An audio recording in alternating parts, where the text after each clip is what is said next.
my favorite subject, and the things that led me to here. Right?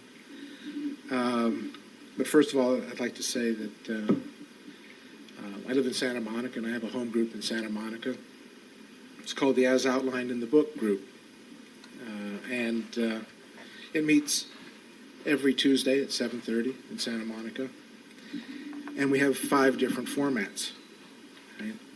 One's not good enough, and each format's a different meeting. I also have another home group, one that's just started a couple of years ago. It's a book study, and it's on Thursday night, and the name of that meeting is the Thursday night book study. Not very creative, but it certainly tells you what it is. And I like to refer to that meeting as full contact AA, because crosstalk's allowed and encouraged, questions are allowed, and debate is allowed. Right? And it used to happen more at Tuesday, but now it happens. You see it more at the Thursday night meeting, where you see people actually get up and just leave because it freaks them out. Because some people don't feel safe in a meeting like that, where if you say something wrong, people will ask you a question about it. And it's actually in the format that the meeting is not for general sharing, and that it goes something like, I can't remember it all, but that we don't like to stop you in the middle of your share if you don't stay focused on the paragraph, the context of the paragraph that we're reading, but we will. Right? And we just read a paragraph and beat it to death, and sometimes the topic of the meeting is one paragraph, right? And that's become my favorite meeting, really.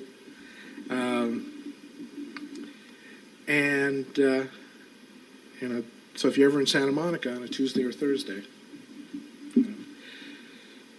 So I'd like to start off pretty much where this all began for me, and that was really when I was a teenager. When I was about 15, I was still riding my bicycle up and down Venice Beach. And as I creeped up to 15 and a half, I got a learner's permit, got a little motorcycle, and I started hanging around at this gas station. And at this gas station, had a whole bunch of people hanging around there. It was, if you hung out there on a Friday night, 20, 30, 40 people would just drive through, just people, regulars to the gas station, just to see what people are doing. And they rented U-Haul trucks there. And here we are. It was the late '60s, and I was a teenager. I had just months away from just riding my little bicycle around the beach where I grew up. And now I had all these people to hang out with. And every day what we did was walk to the liquor store and hang out outside and wait for someone to buy us some beer. And I don't know why, but the thing was to get a quart and a can of Colt 45. Why a quart and a can? I don't know. That's what we did for a long time. And what I found was that if you pour some tequila into the beer, you don't have to drink quite as much beer. Right? Early on, I got a taste for hard liquor, right? And because I just really liked what it did for me. Right? And there was a lot of drugs back in the late '60s, early '70s. Practically everything came through that gas station because there were so many people that whatever anybody had, they would buy it in bulk because they could drive it through this gas station and pass it around to all the friends. And the gas station rented U-Hauls. So we'd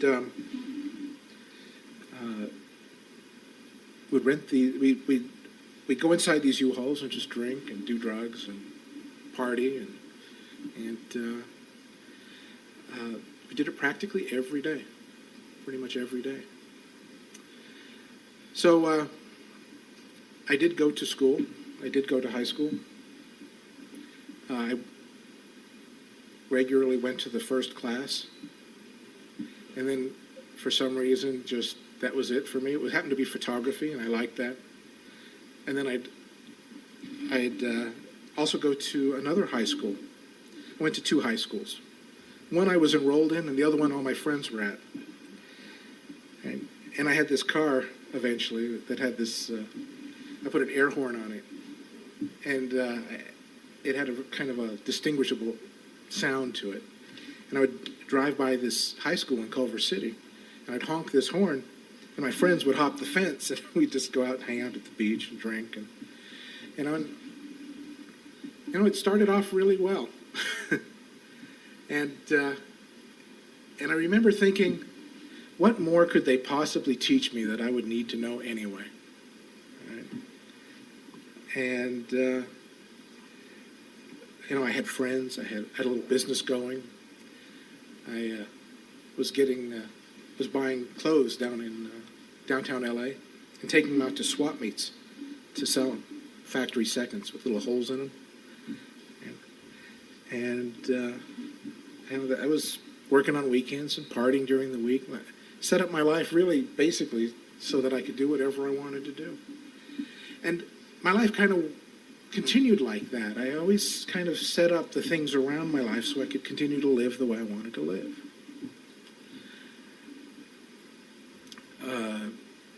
I don't have the kind of story where I got fired from a lot of jobs, because I never really wanted to put myself in a position where I had to be accountable to anybody else. I always started these little businesses, and I kept myself in a situation that I could always do what I wanted to do. And I don't know that I consciously did that, but looking back, I see that there was a particular way of life that I wanted to live. And it involved drinking whenever I wanted to drink, and doing drugs whenever I wanted to do drugs. The drug thing kind of came and gone. I'm not one that would say that I'm powerless over everything. I wouldn't even say that at that time I was even powerless, because I'm really not powerless till I try to do something and fail, right? Because as long as I was drinking the way I wanted to drink and living the way I wanted to live, whatever was going on around that, I wouldn't be able to see any powerlessness, because I was pulling off what I set out to do, right? And in that situation, there was a whole lot of drugs that came into the picture. Acid, mescaline, a lot of marijuana. It was pretty consistent, the way that it would unfold. And, one day my stepbrother, who also was at the gas station, came up to me and he says, "Dan, you're starting sentences and not finishing them." Right? And I realized that I'm just smoking way too much pot. Right? So I stopped, because I didn't like the idea of being out of control. And it was kind of like that consistently with the different drugs. I do a bunch of LSD for a while and then stop. I hated PCP, and for some reason I kept doing it. I don't know why, but eventually I just stopped. Developed a really nice relationship with cocaine that lasted a while. But even that eventually came to the point where I stopped it. But alcohol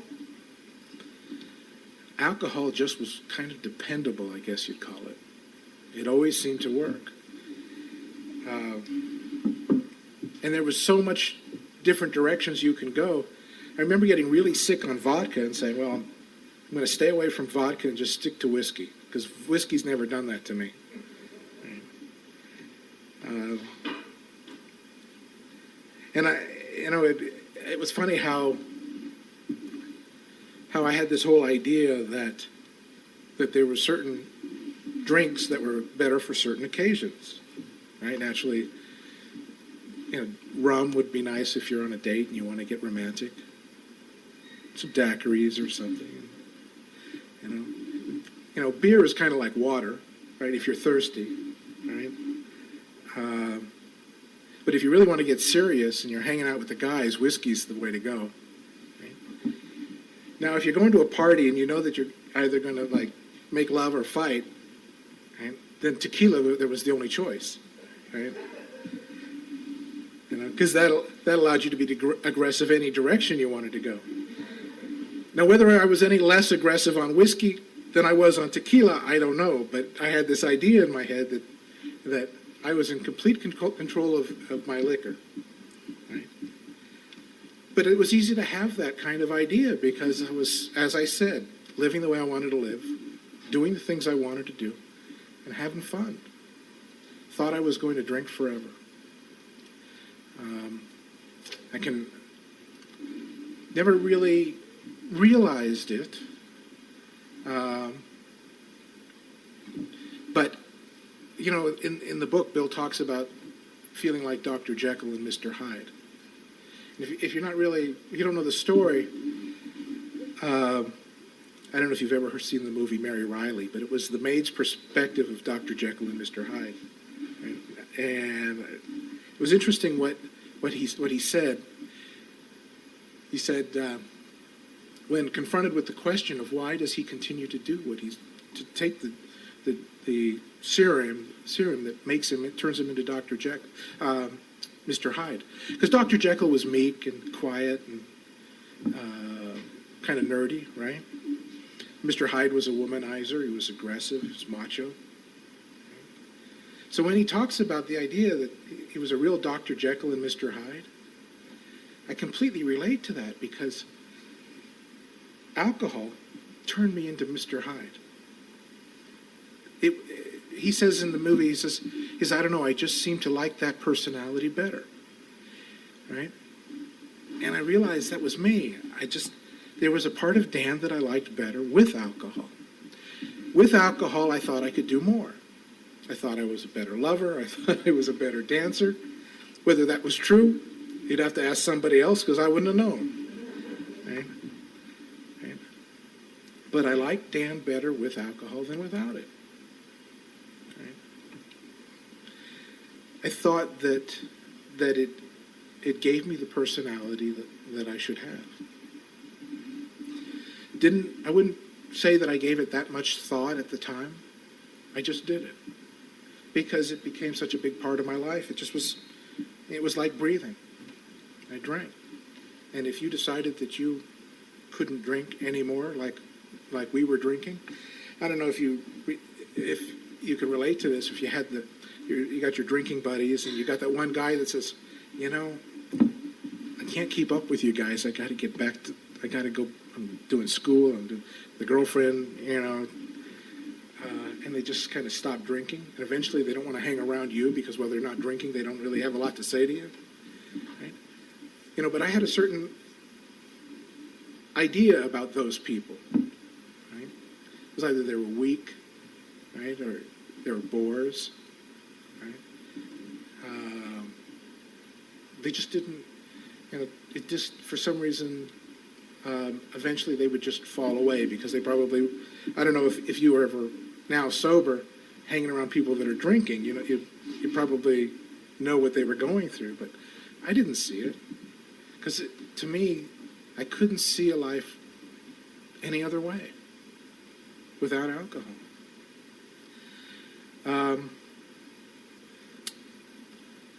So I told you I had this little business. I was selling clothing and swap meets, and eventually I got into the poster business early on, and I started selling those at swap meets.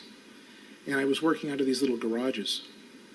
And in Santa Monica, I had a few garages going, and cutting metal frames and cutting oak frames, and oak is a hardwood. And I went out and I bought these double cutting miter saws. Now I don't know if you've ever cut oak, but it's really noisy. All right, now picture this. Santa Monica's got a lot of apartment buildings, and here's my little garage. Got this big pneumatic, computer-controlled pneumatic double-cutting miter saw, cutting oak from, the guys like to start at 7 in the morning. Apartment buildings all around. Okay, well, they didn't put up with it too long. Santa Monica got down on me and eventually said, you got to get this thing into a commercial area. They shut me down. So I got pushed into this commercial area out in Gardena. And I met a guy named Jose there in Gardena. Jose was a good guy.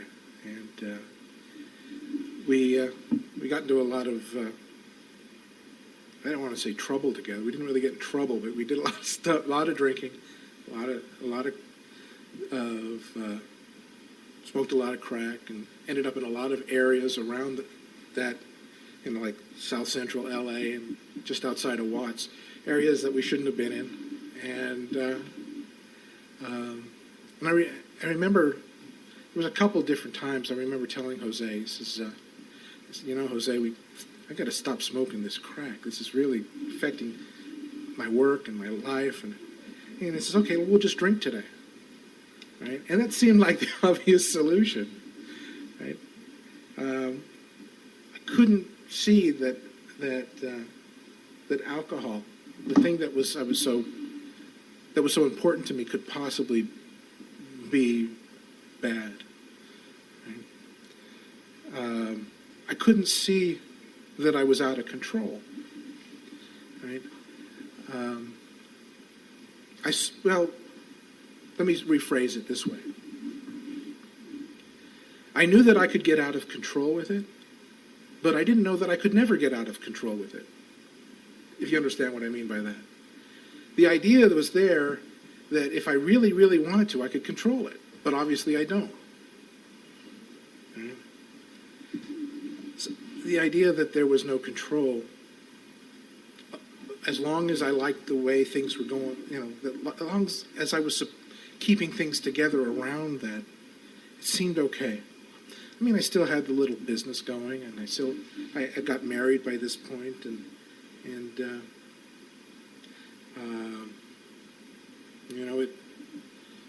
things looked okay, and I was having fun still, right?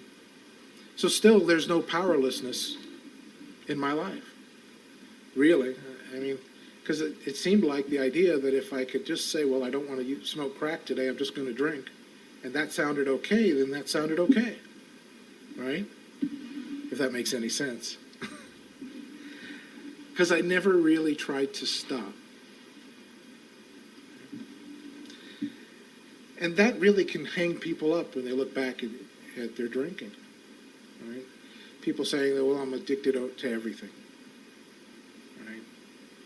Just because I did everything doesn't mean I was addicted to it, right? Just because I did everything doesn't mean I was going to eventually be powerless over it, right? Because most of the things that came into my life, eventually I got bored with it and stopped. That's power. And the more that I could control the things around me, I controlled my work life. I pretty much controlled my home life, because she pretty much went along with whatever I said, even though there was many nights where I didn't even come home because I had to sleep in my office because I couldn't make it home. And I seemed to be controlling the drug, so I thought that I was in control of everything. But in the back of my mind, I knew that things should be better, right? But it wasn't my fault. If she would have stopped nagging the way she was nagging, then the marriage would be better, right? If the customers that I was dealing with would just be more faithful to me and not use more than one person for their stuff, if they'd pay me on time, right? I was still under the idea that there was, that I was holding things up, but people were still getting in my way. If they would only, it was their fault that the condition of my life was, had dark spots. Never once did I focus on the idea that maybe if I wasn't drinking so much and using so many drugs, that I would have worked a lot harder at building this business and kept money coming in. Right? I couldn't put it all together. Right? Still not powerless because I didn't see it, never tried to stop.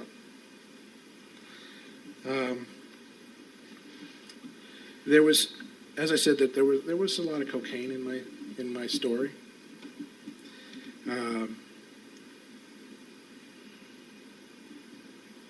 I was smoking crack and shooting cocaine.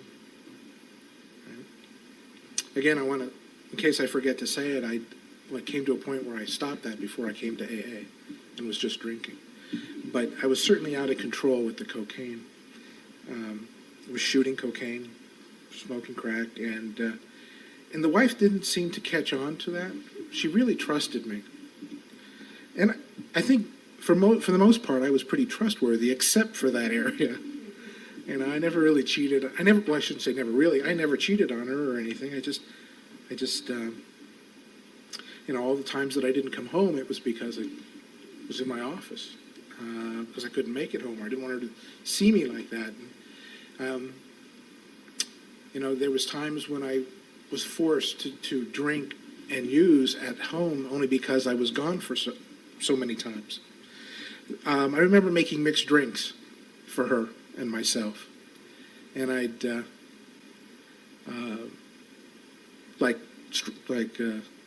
strawberry margaritas. I remember was one thing, and I remember taking a couple sips and just looking at me like, you know, why so much tequila, you know? But she wouldn't say it. She just wouldn't drink much of it, you know. So most of the picture was there for me. She didn't really know about the drugs so much. There was times when she'd be sitting on the couch next to me, dozing off, and I had my favorite. I can see there's some over here, lazy boy chairs with the things that come up. I don't know why women hate those things, but guys love them. I don't know what the thing is about that, but I had this lazy boy chair that was just great. I had a blanket over me, and I would shoot cocaine underneath the blanket with her next to me. And, you know, and it was all because there's only so much time you could spend in the bathroom without them wondering that you've got some kind of sexual disorder, right?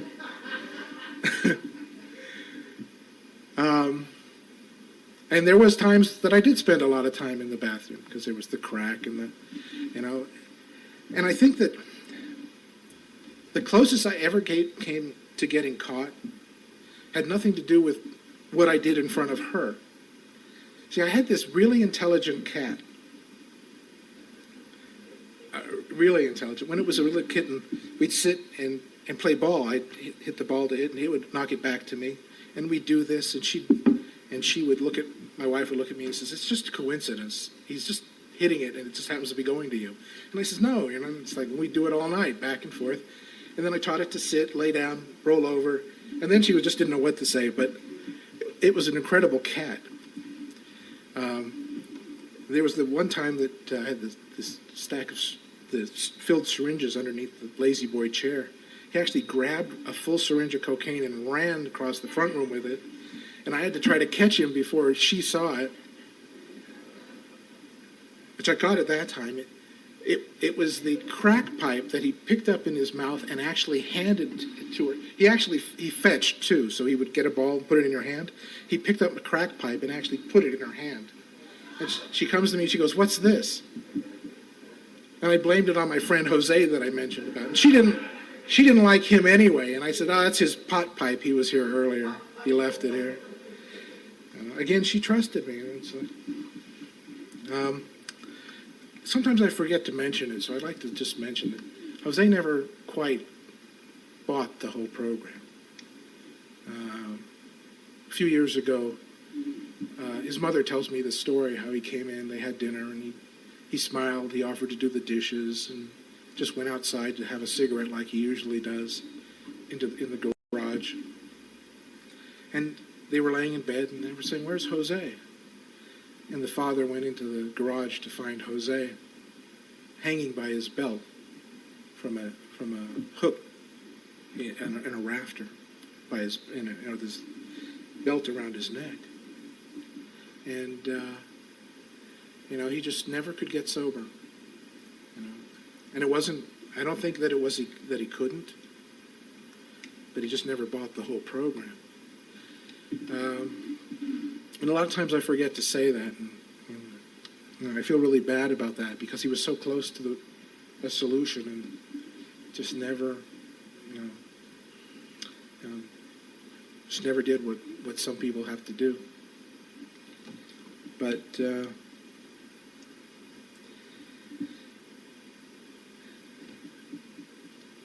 so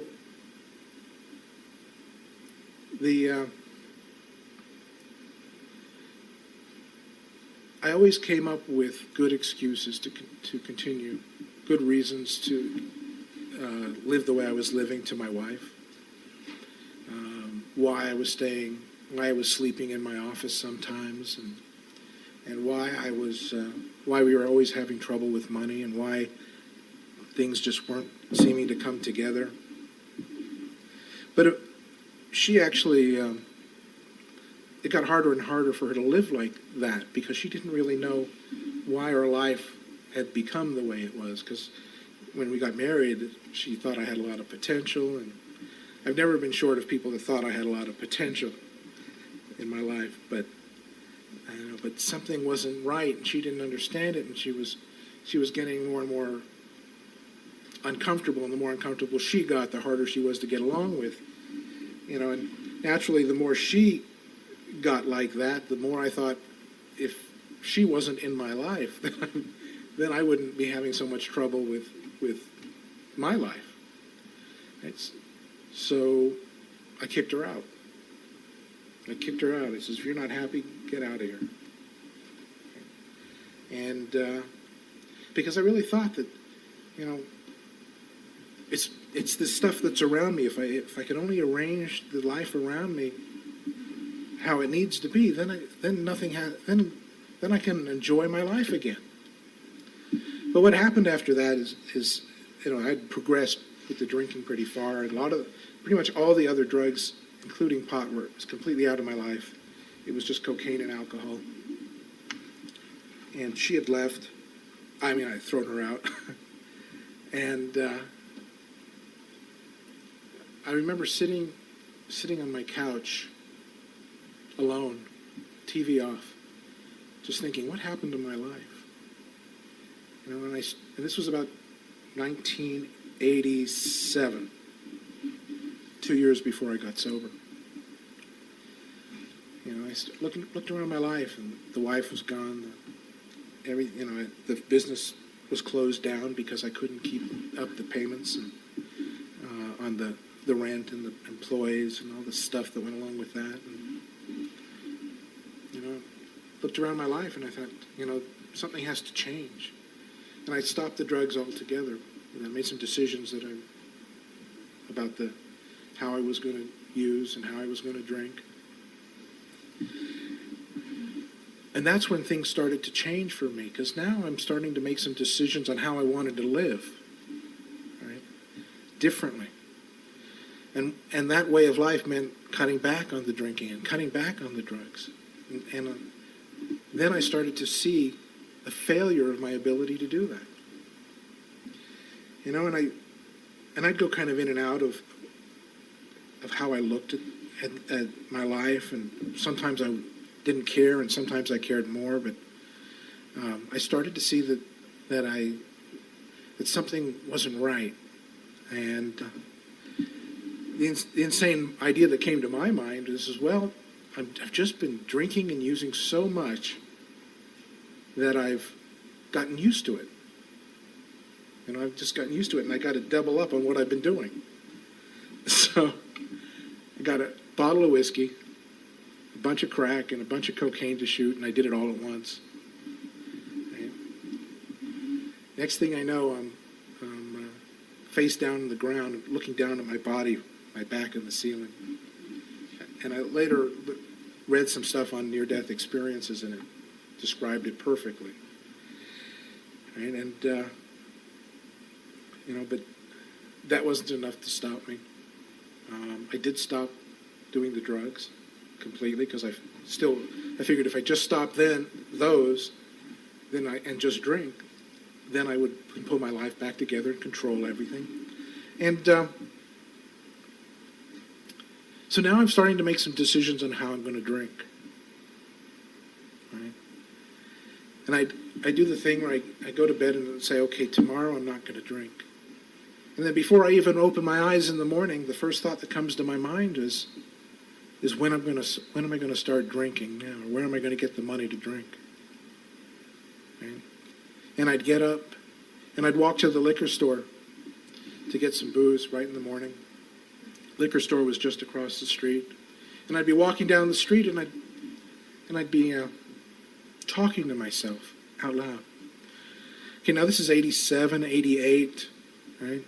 Nobody had cell phones back then. Now if somebody's walking down the street and talking to themselves, it means something else, right? Back then, it meant a particular thing. You know, you noticed when people were walking down the street talking to themselves. Right? And I remember standing at the corner of, waiting for the cars to go by to cross to the liquor store, telling myself, the only way that I'm going to stop drinking is to jump out in front of one of these cars. Right? I had an awakening of a variety that a lot of people don't usually talk about. Right? I awoken to the fact that I had lost control of my life. And that all of the ideas and the plans that I had about not drinking I might not be able to pull that off. And I didn't know what to do. I thought, well, maybe I'm crazy. Had a lot of ideas of what might be the problem. So I went and I got a therapist to talk to me because I figured crazy people get therapists. Right? And sat and I talked to him at $70 an hour, week after week. And on the way home, I'd pick up liquor, and it certainly didn't stop me from drinking. And he certainly didn't know a lot about alcohol, but or what to do for me. And it's not because I think therapists are bad, and I just think some know more about the situation than others. Anything that brings me to some truth in my life has got to be good, right? But I couldn't see what was wrong with me. And I continued to drink like that. But the liquor stopped touching that part of me that it used to touch. See, I have this fracture in my spirit that caused this obsession for oblivion. Right? I still liked what liquor did for me. I liked the feeling it gave me.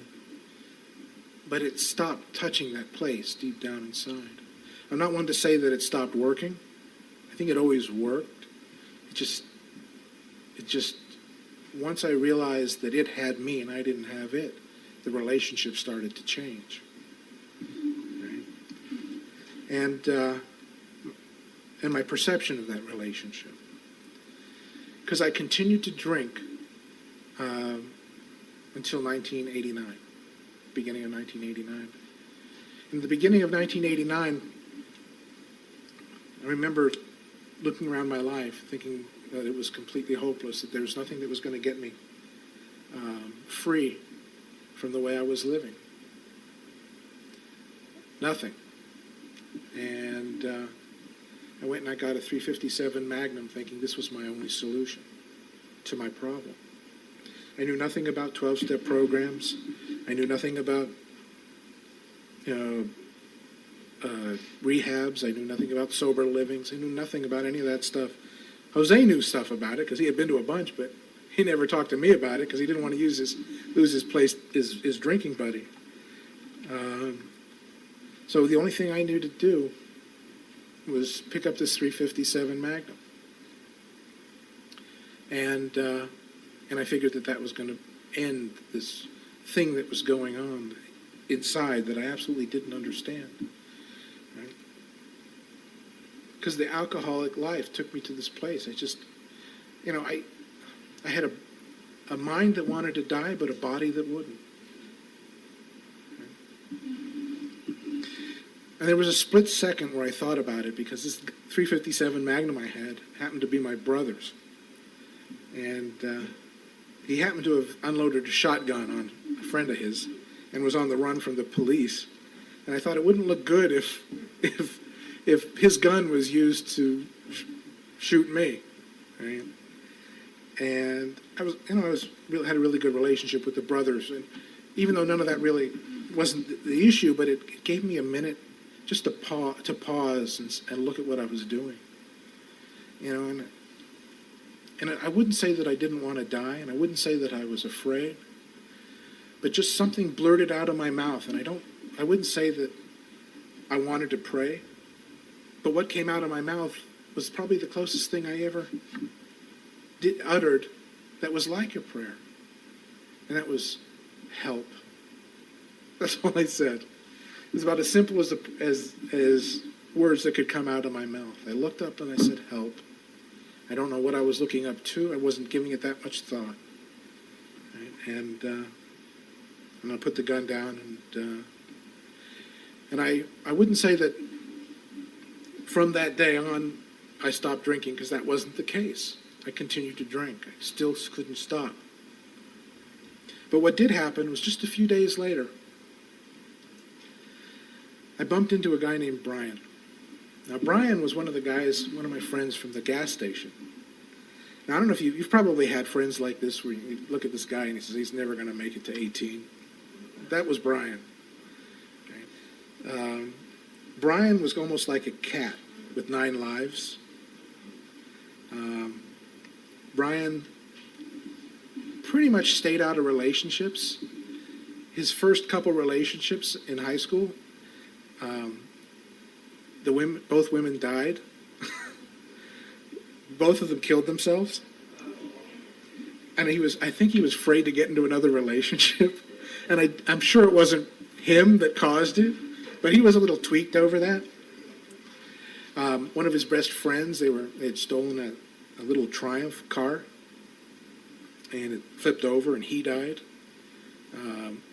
He had a couple friends that were really close to him die, and the girlfriends died. So all these people that got close to him died.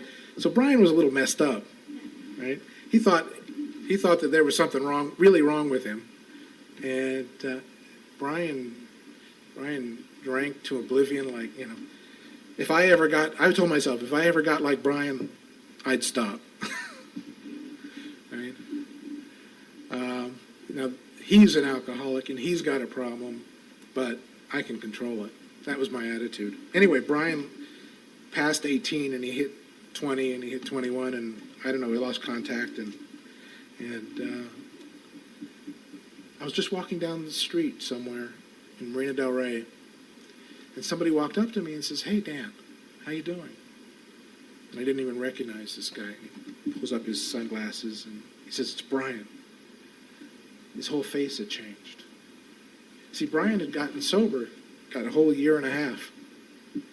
He was telling me about how he was in computer school now to learn how to fix computers, and how his whole life had changed. And it's like, it was interesting because I connected at a level that I hadn't connected with all the other people that I had been talking to previously about the way I was living. Because I was lying to my family. I didn't want them to get in the way. My parents had passed away a long time before this, but my brothers didn't know the way I was living.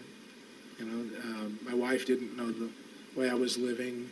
My close friends, unless they were drinking with me, didn't know the way I was living.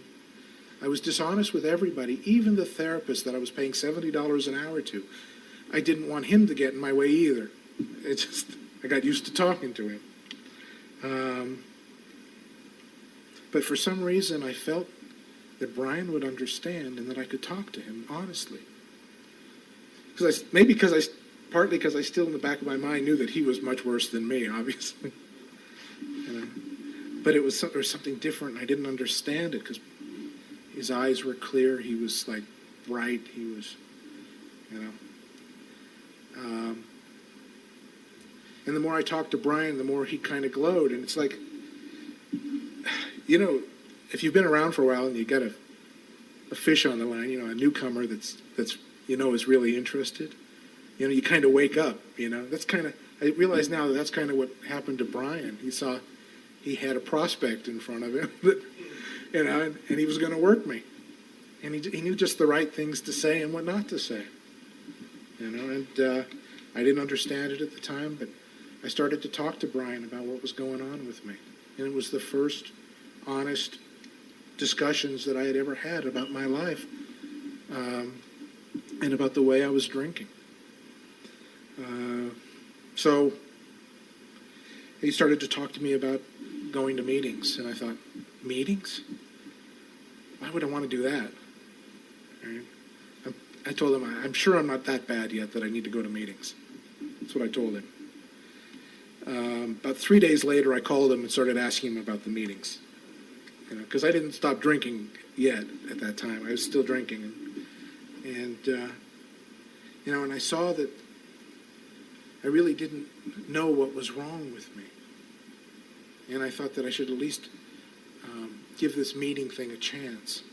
And that was helped a little bit. They say that this is a program of attraction, and I had a little twisted idea of what it really would attract me. And certainly the idea that I'd get some help for what was going on in my life was interesting. But Jose said, there's a lot of girls at these meetings. And I thought, well, I spent a lot of time alone, and I kicked my wife out. Maybe I should check out these meetings. That was part of it. I wouldn't say that was the only part of it, okay? But that was part of it. And Jose came with, and so it was me, Brian, Jose. We went to this meeting out in Pasadena. It was actually Brian's aftercare program meeting. Not aftercare, but he went through a rehab in Pasadena, and it was their meeting. Alumni meeting, that was the word I was looking for. And I don't really remember the name of the speaker, but I do remember the speaker, and he was trying to be a comedian, and he used AA meetings to practice on. And it was amusing, and I didn't get a lot out of it, but there was something about it. I couldn't say what, because he was talking about his drinking. And there was a room full of people that they were talking about getting time, and some people were taking cakes, and I didn't understand really what was going on. But something was going on here I didn't understand, and it caught some part of me that wanted my life to change. And afterwards, about 50 people, maybe it was 30 people, I don't know, it was new. It was a lot of people went out to this 50s diner afterwards.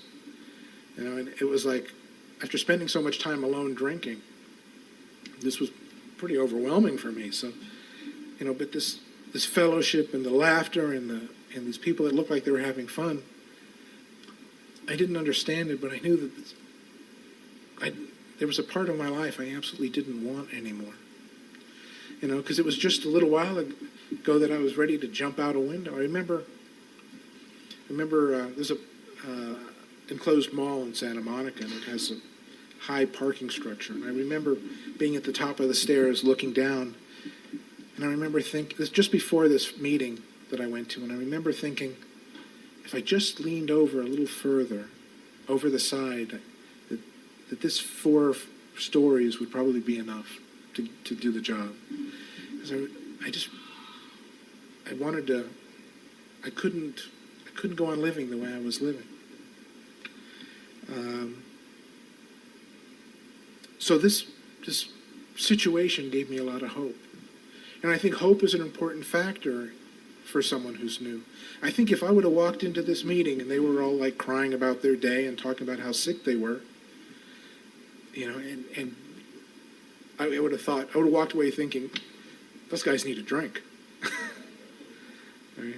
But that's not what I heard. What I heard was people having fun. And I was taken out to fellowship afterwards, and people were introducing themselves, and I thought, I always thought that there was no life without alcohol. I couldn't perceive that I could possibly live without it.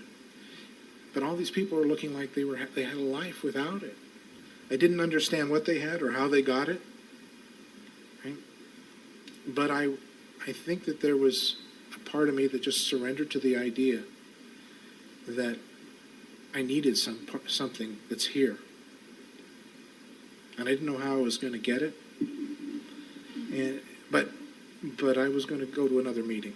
I think that was about as far as I thought ahead. I was just going to go to another meeting. And I guess I didn't know it looking back, but the biggest miracle that happened in my life ever happened that night.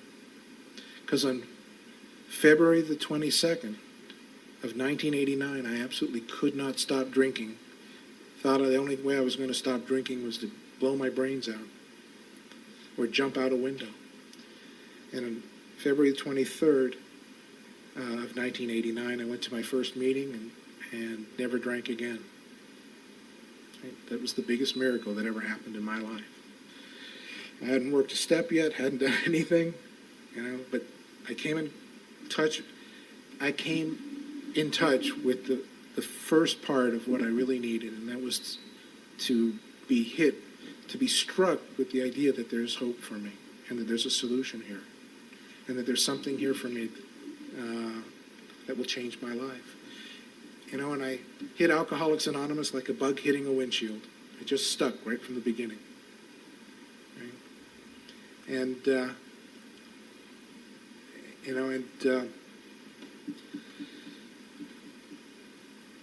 I went through a period of time when I,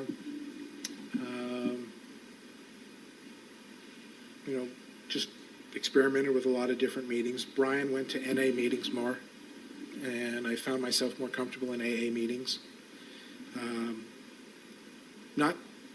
I don't know why, but there was a part of me that just was more attracted to them.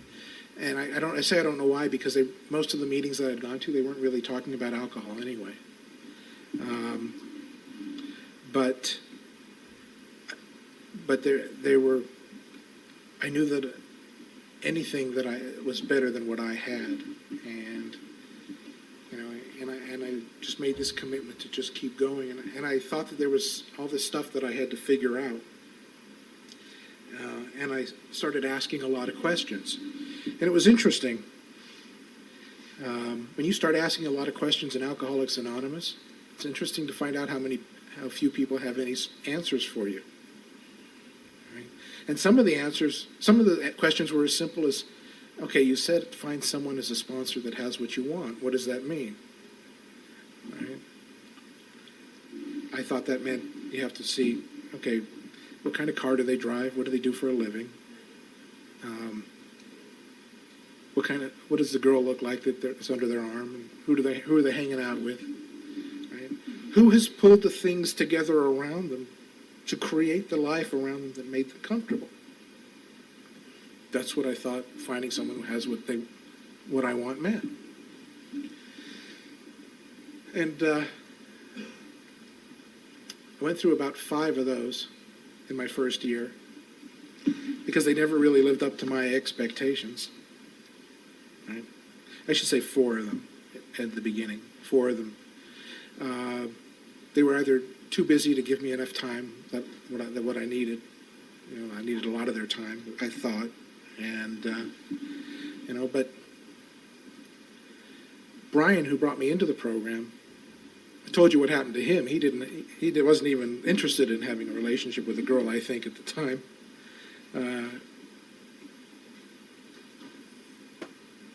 He was driving a Volkswagen bus, and he did odd jobs like plumbing and,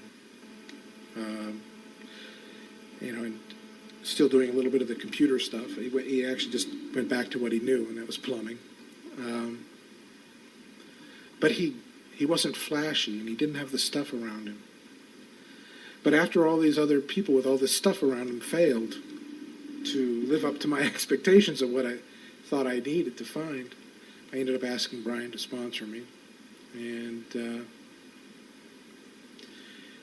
Brian sort of used the big book and sort of didn't. And, I had a lot of questions and still wasn't getting them answered. And, I was still trying to figure this out, and I didn't understand why I was so obsessed with trying to figure this out. And what I compare it to now, it's kind of like not knowing how to swim and being so close to the edge, but not being able to reach the edge of the pool. Right? I'm in the pool, but I had nothing to hang on to, and I don't know how to swim. Right? in Alcoholics Anonymous, still dying, still can't get in the boat, the lifeboat that they talk about on page 16. Actually, they don't talk about a lifeboat, but they talk about something else, but we'll get to that later. Anyway, being so close to the solution, but not being able to find anybody that knew how to explain it to me. Not at least that made in a way that made sense. They talked about the God thing. That just made the hair in the back of my neck raise. You know, I mean, think about it. How does a newcomer come in? Or at least, how did I come in? Wife's gone, business is gone, ready to jump out a window, and you're going to tell me that God cares about me, right? So I didn't want to hear about all this God stuff. And you're telling me that this is a spiritual program. What does that mean? What does that mean? Right? And nobody could explain that. They just said, oh, don't worry about it. Just keep coming back. Right? You know, and for someone like me, keep coming back to a place that isn't giving me any solution. It's tough. It's tough. It's really hard.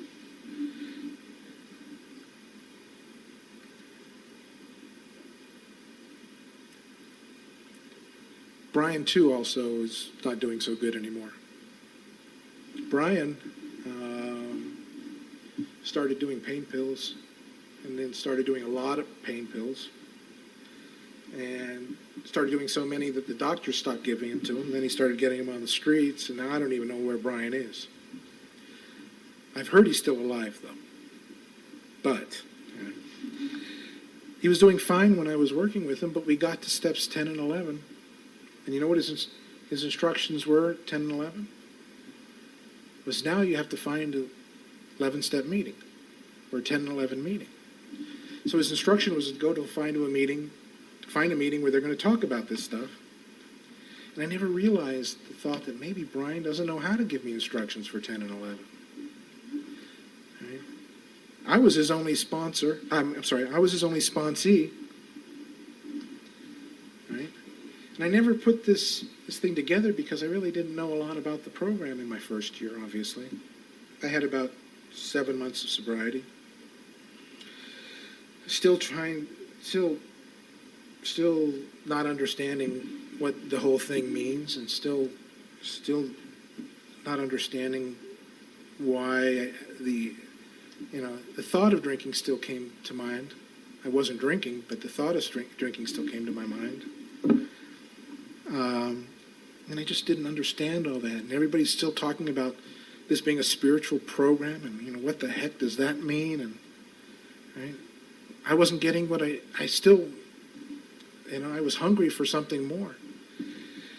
So what happened, though, was with Brian's last instruction is to find an 11-step meeting. I picked up a directory, and I thumbed, it happened to be a Tuesday, and I thumbed through the directory, and here it was, steps 10, 11, and 12. That was the name of the meeting. Figured, okay, that's what he told me to find, and it's tonight. I'm going. And that was at about 9 months of sobriety, and that was the Tuesday night meeting I mentioned in the beginning. It's still my home group today. Right? And it was, I had about 9 months of meetings now. I had some exposure to what a lot of different meetings look like, and this looked nothing like the other meetings. There was crosstalk at that meeting, and they asked each other questions, cutting questions, and they would have people speak, and and it was in the format that they had to answer. They were going to ask them questions, and but it sounded good in the format, but really what it looked like when you're there was interrogation, because they would start to grill the speaker. They'd invite people down and then grill them as to what the big book says, and a lot of people didn't like that, but it touched something in me. I think partly I liked it because I was safe, because I was new and I didn't know anything, so they left me alone. But what they said made sense. Right? What they said had an air of truth about it. And when they asked a question, when a question was posed to somebody in the group, they had an answer out of the big book that seemed to make sense and be logical. Right? And I'd never heard that anywhere else. Right? And I came to see the benefit of a group that allows its members to ask questions.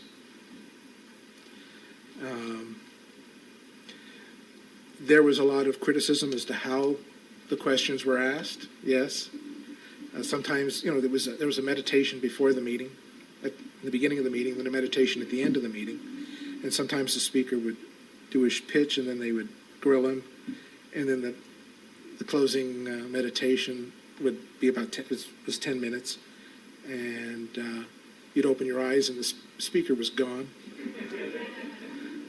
Because he'd never been to a meeting like that, and would never probably come back.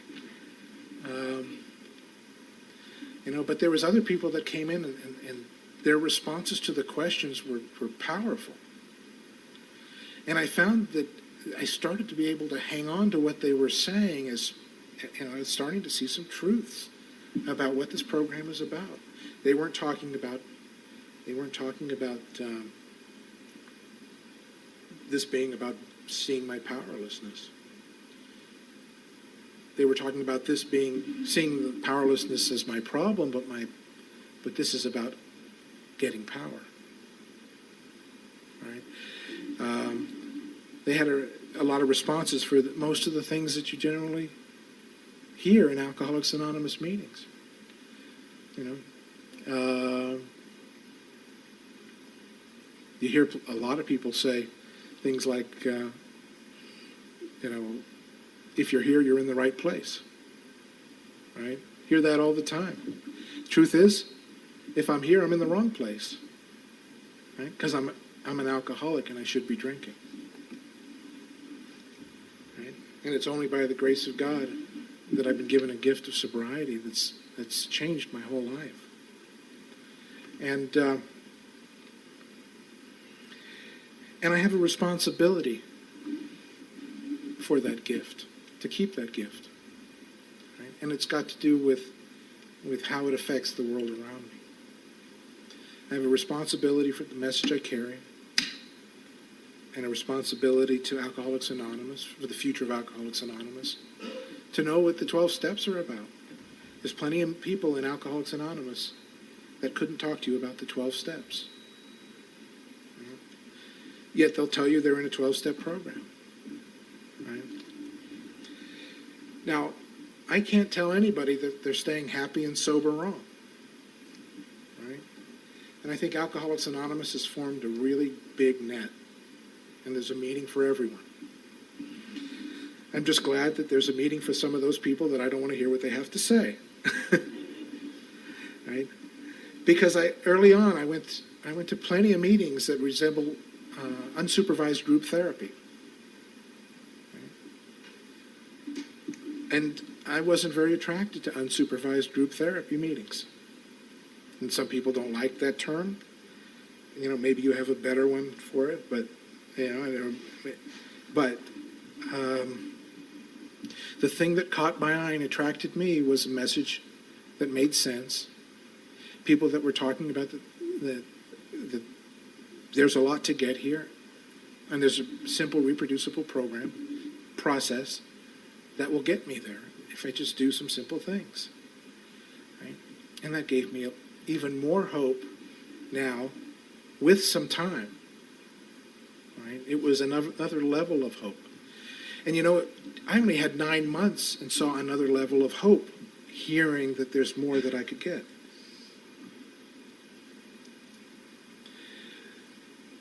I just started helping someone with 21 years. Right? And just come to this process, and he's amazed that he's found a new level of hope, that there's more that he can get. Right? Because hanging around Alcoholics Anonymous, not doing anything, year after year, it's easy to be at a place where you think, well, this is all there is for me. that there's no more here to get. And I've put the ceiling on my spiritual growth, saying this is all Alcoholics Anonymous is. So it's very, it's a great message to see that there's more for me, and that power and this process is infinite, and I can continue to grow. Right? And many people will go through the process over and over again because they've seen the results. And the people that went before me, right, that went through the steps more than once, who talk about getting more and different things each time they go through the process, right? They're the ones that encourage me to say that to know that it's worth doing this again. I've had plenty of people come up to me and says, Dan, I think you only have to do the steps once. Then you live in 10, 11, and 12. You've heard that probably. You know what a great question for them is? Have you ever tried to do it a second time? Because every time I've posed that question, the answer is no. I was just told I only do it once. My sponsor said I only have to do it once. So that's what I say. Because I can't tell you how many times I've worked with somebody and even people that have gone through the big book and just going through it with another person, with another little twist, has taken a step beyond where they were. Again, because it's not me, and it's not necessarily only this program, but that power which we have access to is infinite. And I can open up to it at deeper and deeper levels if I'm willing to do the work, willing to work the process. So, how much time do I have left? Is that...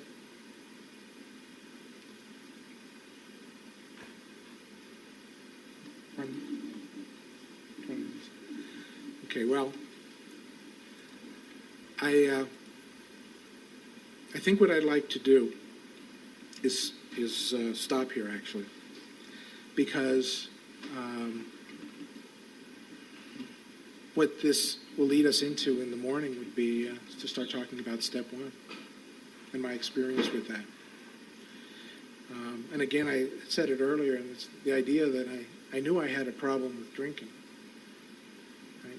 But the idea that I could never not have that problem on my own power, right? It didn't make sense to me. I believed that one day, even in sobriety, into my early sobriety, I thought that it was just about learning the right things to be able to control this thing. And the idea that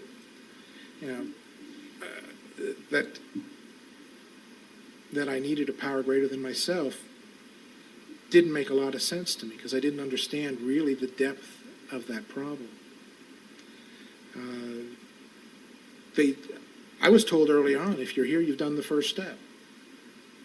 I later found out that wasn't 100% true for me, because in the back of my mind, I still had this idea that there's something I was going to learn here and figure out, and I was going to be able to keep myself sober. And it certainly couldn't have anything to do with this God thing, because what has God ever done for me? Right? And with that attitude, I could not have had, with the attitude that I don't need more power, that's just proof that I haven't really seen a good first step. Right? So, thanks, and I guess we'll pick up again in the morning. What time do we get back here in the morning? 9 o'clock? 6?